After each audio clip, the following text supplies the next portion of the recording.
Musk sulmon Trump projekt ligji për taksat dhe shpenzimet i neveritshëm. Elon Musk ka kritikuar ligjin e ri për taksat dhe shpenzimet të presidentit Donald Trump, duke i quajtur atë në rrjetin X si të neveritshme dhe duke thënë se nuk e duron dot këtë legjislacion. Ligji i cili përfshin ulje taksash me vlerë triliona dollar dhe rritje të shpenzimeve për mbrojtjen, ndërsa lejon gjithashtu qeverinë amerikane të huazojë më shumë para, u miratua nga dhoma e përfaqësuesve në maj sipas BBC-s. Në platformën X, Musk tha se ata që votuan për miratimin e ligjit janë gabim. Musk më herët e kishte quajtur ligjin një nga politikat më të rëndësishme të Trumpit si zhgënjyes sepse besonte se minonte përpjekjet për kursime që po bënte ekipi i tij njohur si Deutsche. Deutsche është shkurtimi për Departamentin për Eficiencën e Qeverisë, ndonse nuk është një agjenci në nivel kabineti. Koha miliarderit të lindur në Afrikën e Jugut në administratën Trump përfundoi në 31 maj, megjithse Trump tha se ai do të jetë gjithmonë me ne, duke na ndihmuar në çdo hap. Vlerësimet tregojnë se ligji për formën e tij aktuale do të rrisë deficitin buxhetor dhe diferencën midis shpenzimeve të ardhurave të qeverisë me rreth 600 miliard dollar në vitin fiskal të ardhshëm. Çfarë ka arritur Musk në shtëpinë e bardhë?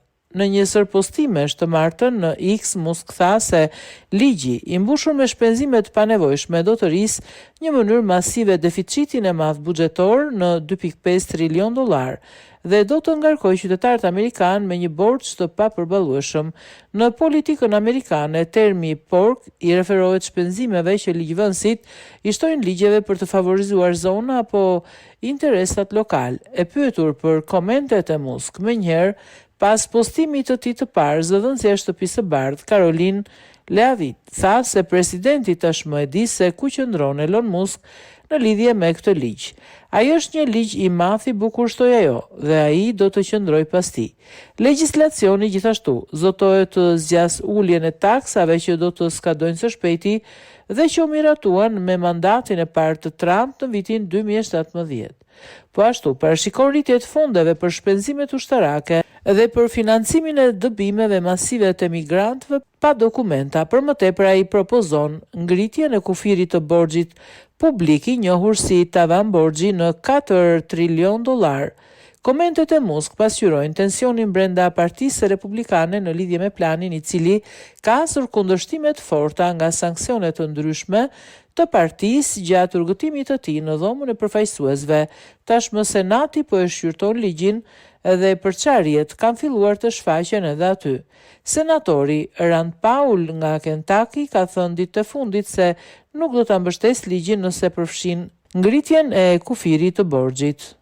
Republikanët do të jenë përgjegjës për borxhin sapo ta votojnë këtë. Thaj për CBS News fundjavën e kaluar, Trump ju përgjigj senatorit Paul me një sër postimesh të zemëruara në rrjetet sociale duke akuzuar atë se nuk e kuptonte fare ligjin dhe duke thënë se populli i Kentuckit nuk e duron këtë. Idetë e tij janë vërtet të çmendur, shkroi Trump.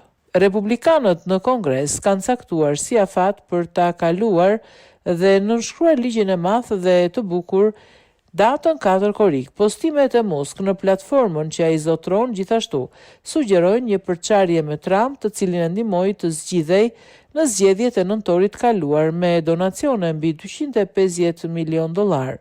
Për të arritur kompromis me republikanët e ashpër ndaj shpenzimeve, Trump po kërkon gjithashtu që Kongresi të miratojë një plan që do të ulte shpenzimet aktuale me 9 miliard dollar. Një plan që raportohet se bazohet në punën e ekipit Deutsche.